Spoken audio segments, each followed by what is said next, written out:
talk is entitled Beyond the Communicative Approach, a dynamic way forward for ELT. And there's a very specific reason why I've chosen this topic at this particular time.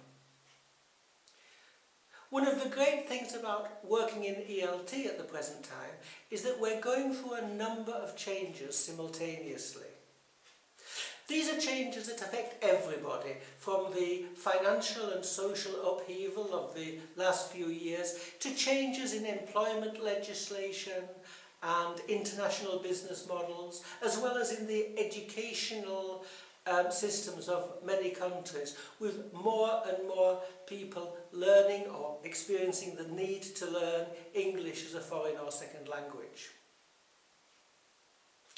And add to this the fact that our work as language teachers and educators is changing too, as a result of ongoing globalization and the increasing availability of new technologies, not only in the more developed countries, but also in parts of the world where access to enhanced connectivity has been limited, to say the least.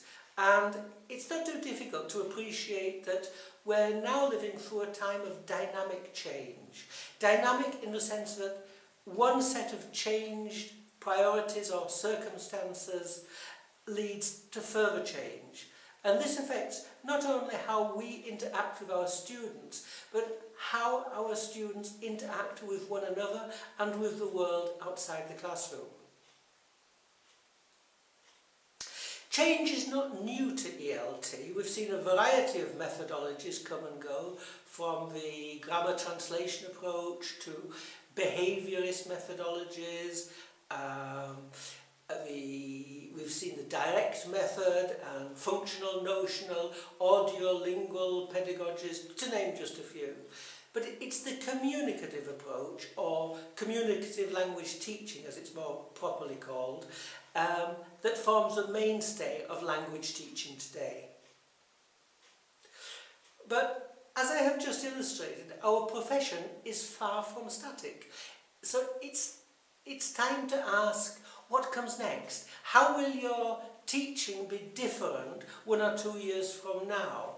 Or looking even beyond that, how will the future of ELT develop to encompass new ideas over the next few decades?